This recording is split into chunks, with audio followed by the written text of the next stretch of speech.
Les sportifs font face à un choix difficile devant la multitude de breuvages qu'on leur offre. Les boissons qui promettent énergie accrue et amélioration des performances physiques sont-elles vraiment efficaces? Goran Doric nous dit ce qu'il en est. Les fabricants de boissons énergisantes mettent le paquet pour nous convaincre de la puissance de leur mélange. Séduits par la solution, les consommateurs répondent à l'appel et financent le marché mondial de ces boissons qui dépassait 3 milliards de dollars américains en 2006.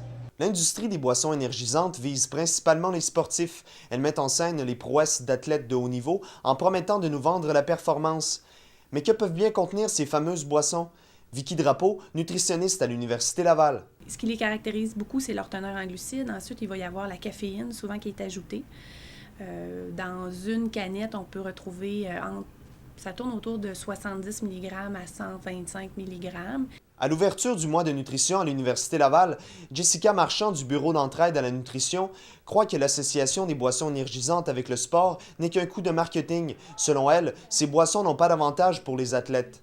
Ça apporte vraiment pas d'avantage. Ça va même causer souvent la déshydratation ou c'est des glucides concentrés tout d'un coup. Donc, justement, une hyperglycémie suivie d'une hypo. Donc, on a de l'énergie sur le coup, puis ensuite de ça, on redescend, on a une faiblesse très rapidement. Sa collègue, Marie-Christine Poulain, a une idée de ce que les fabricants tentent de vendre aux athlètes. C'est sûr que c'est facile à vendre parce qu'on a un rythme de vie tellement accéléré que là, ils donnent comme une solution facile, puis les gens embarquent. Sur le terrain, certains joueurs savent ce qu'ils vont chercher lorsqu'ils consomment des boissons énergisantes. C'est un peu pour l'énergie, pour être sûr d'avoir tout le temps un deuxième souffle à la fin. C'est aussi une question mentale. Alors que d'autres sont plus méfiants. Non, jamais. Jamais, pourquoi? C'est parce que je compte ça, je trouve que c'est pas bon pour l'organisme.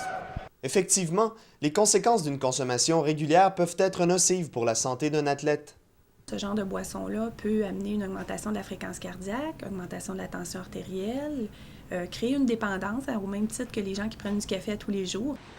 Les cibles les plus vulnérables demeurent les jeunes athlètes qui aspirent à joindre les rangs professionnels. Les bonnes habitudes alimentaires devront passer par l'éducation. Les fabricants de ces boissons énergétiques trouveront toujours d'autres moyens de vendre leurs produits. Goran Doric, à l'Université Laval.